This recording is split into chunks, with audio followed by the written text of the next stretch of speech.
प्यारे बच्चों, आप लोगों ने क्लास 11th इंग्लिश कोर का अर्धवार्षिक SC1 परीक्षा लिख लिया है। जिन बच्चों ने नहीं लिखा है या जो लिख लिए हैं तो अपना स्कोर मिला लीजिए, आप लोगों ने कितना नंबर सही किया। और जिन बच्चों ने एग्ज़ाम नहीं लिखा है इसको बढ़िया से देख लीजिए, कॉपी में नोट कर लीजिए, क्योंकि यह फाइनल परीक्षा के लिए इम्पॉर्टेंट है।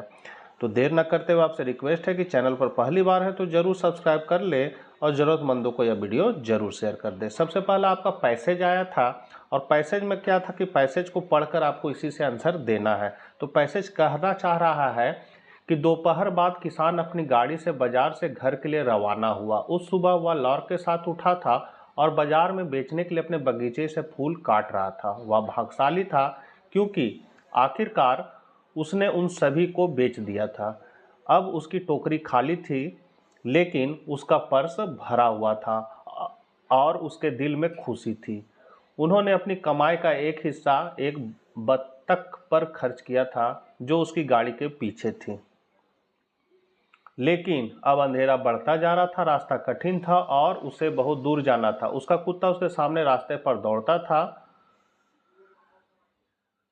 जब कुछ भी हिलता था तो वह अलार्म के रूप में भौंकता था। ये आपका पैसेज था। और अब इससे संबंधित क्वेश्चन है कि किसान ने बाजार में क्या बेचा। तो हम लोग सभी जानते हैं, किसान ने अभी जस्ट समझा है कि किसान ने बाजार में आपका फ्लावर्स बेचा, मतलब पुष्प को बेचा। दूसरा क्वेश्चन कह रहा है सब कुछ बेचने के बाद उसके दिल में क्या था। तो उसके दिल में क्या था? हैप्पीनेस था, मतलब खुशी था।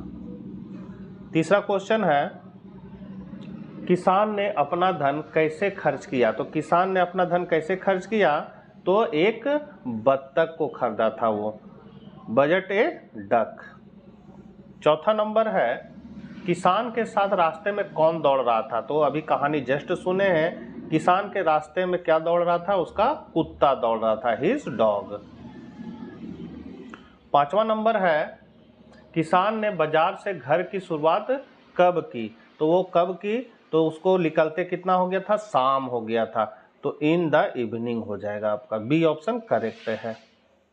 छठा नंबर है आपका संक्षिप्त अक्षरों का स्वतंत्र रूप से उपयोग किया जाता है। तो इसका स्वतंत्र रूप से क्या उपयोग किया जाता है? तो इसका स्वतंत्र रूप से आपका नोट मेकिंग में यूज किया जाता है। तो यहाँ पर छठा का सीज हो जाएगा।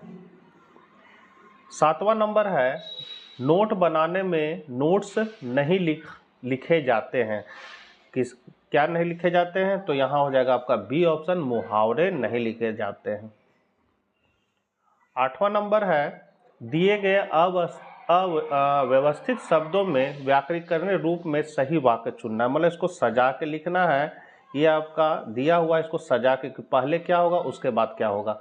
तो यहाँ पर आपका जो करेक्ट आंसर हो जाएगा वो हो जाएगा आपका D option, Maruti car are manufactured in India.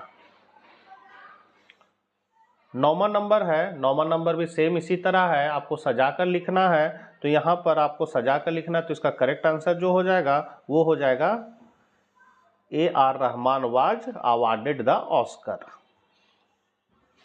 10वां नंबर है व्याकरणीय रूप से सही वाक्य चुने, मतलब आपको करेक्ट वाक्य को चुनना है। तो आपका करेक्ट आंसर जो हो जाएगा वो हो जाएगा सी ऑप्शन, वह कल आया था। 11 नंबर है आपका दिए गए विकल्प में से सही खंड का चयन कीजिए, मतलब इस खाली स्थान में क्या भराएगा। I am not sure will teach us English. तो इसमें क्या सही भराएगा? तो आपका हु भराएगा, मतलब सी ऑप्शन करेक्ट है। 12 नंबर है दिए गए विकल्प में से सही खंड का चयन कीजिए। तो यहाँ है कि मैं स्टेशन पहुंच गया, खाली स्थान ट्रेन जा चुकी थी। इसमें आपका सही स्थान क्या होगा? व्हेन। 13 नंबर है काल का सही रूप चुनिए। काल का सही रूप क्या होगा? तो यहाँ पर आपका है देयर, फिर द लास्ट बेल। तो इसमें क्या हो जाएगा? आपका बी हो जाएगा गोस। 14 नंबर है काल का सही रूप, इसमें भी आपको चुनना है वी हैव, खाली स्थान वेरी वीक। तो यहाँ पर हो जाएगा आपका सी ग्रोन। अगला है आपका कि इसको आपको पढ़ना 15 से 17 तक का सही विकल्प चुनना है। तो यहाँ जो है उसको आप लोगों ने पढ़ लिया होगा। लेबनर्म टॉप चुप है, काफ़ी अभी भी दोपहर में पीली सितंबर की धूप है, कुछ पत्ते पीले पड़ गए हैं, इसके सभी बीज गिर गए हैं। ये है आपका लेबनन टॉप से। तो इसमें आपका जो क्वेश्चन कर रहा है, इस उद्धरण का कवि कौन है, मतलब ये जो पोएट लिखा हुआ है इसके कवि कौन है, तो इसके कवि हैं आपका, इसका करेक्ट आंसर सी हो जाएगा, टेड ह्यूजेस। 16 नंबर है, लेबनन ट्री टॉप है क्या चीज, तो काफी चुप, और ये हो जाएगा आपका सी ऑप्शन आपका करेक्ट हो जाएगा, quit silent and still. 17 number है, दिन के किस समय का वर्णन किया गया है, तो यहाँ पर आफ्टरनून का वर्णन किया हुआ, what time of the day is declared. 18 number है, पता का कथावाचक कौन है, द एड्रेस का आपका नरेटर चुनना है, तो ये क्या हो जाएगा, तो इसका हो जाएगा आपका बी ऑप्शन।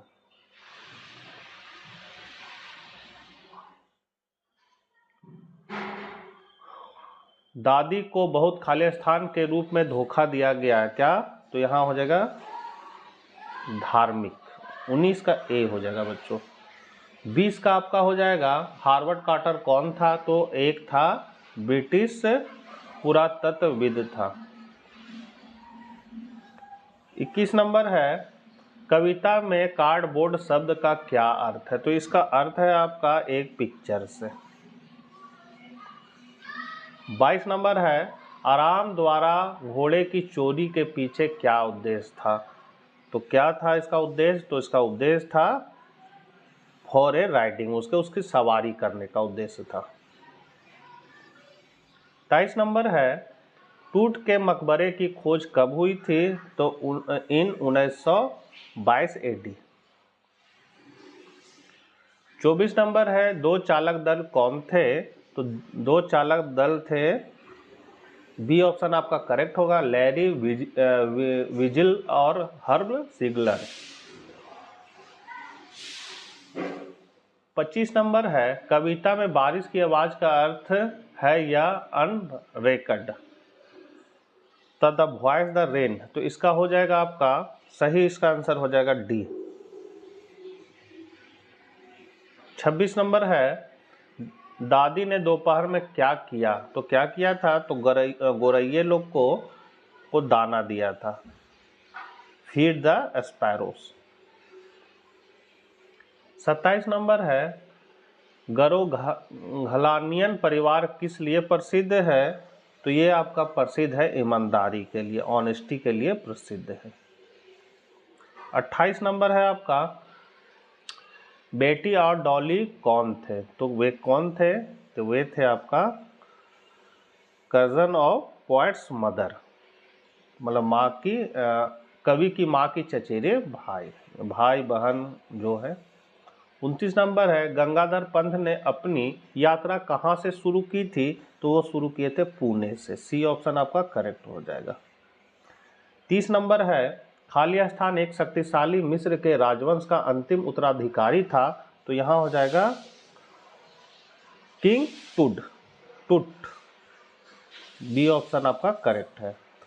31 नंबर है, लेखक के साथ उसकी विश्व यात्रा में कौन था, तो कौन था, तो यहाँ ए है उसकी पत्नी मैरी, उनकी बेटी सुजैन और उनका पुत्र जोनाल्थन, तो ये सभी थे उनके साथ, तो यहाँ पर आपका डी ऑप्शन करेक्ट हो जाएगा। 32 नंबर है, ए फोटोग्राफ कविता के कवि कौन है, तो इसका कवि पूछ रहा है, तो इसको आप लोग सभी जानते होंगे, बी ऑप्शन आपका करेक्ट है, चार्ली टॉर्सन। 33 नंबर है, श्रीमती फिट्जगेराल्ड ने विनिमय का सुझाव दिया किसमें, तो व्यक्तिगत रूप से सुझाव दिया था, आपका बी ऑप्शन करेक्ट हो जाएगा। 34 नंबर है, कार्टर ने ममीकृत शरीर को नीचे तक सीमेंट किया हुआ पाया, किससे, तो किसमें गोल्डन कॉफिन के रूप में, सोने का ताबूत। 35 नंबर है, प्रोफेसर राजेंद्र देशपांडे एक थे। तो प्रोफेसर राजेंद्र देशपांडे एक क्या थे? तो इसका सही आंसर हो जाएगा फिजिसिस्ट से, केमिस्ट्रिस्ट से या मैथमेटिशियन से। तो यहाँ पर आपका करेक्ट आंसर हो जाएगा इनमें से कोई नहीं हो जाएगा।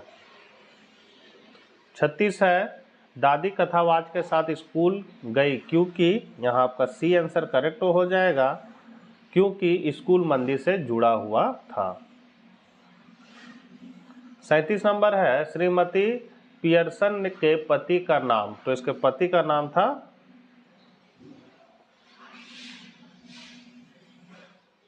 डी ऑप्शन आपका करेक्ट हो जाएगा। 38 नंबर है आपका, जॉन बायरो कौन था? तो जॉन बायरो एक किसान था। 39 है, पेड़ कांपता है और रोमांच यह दर्शाता है। तो इसका आपका बी करेक्ट आंसर हो जाएगा, इट्स हैपनिंग एंड एक्साइटमेंट।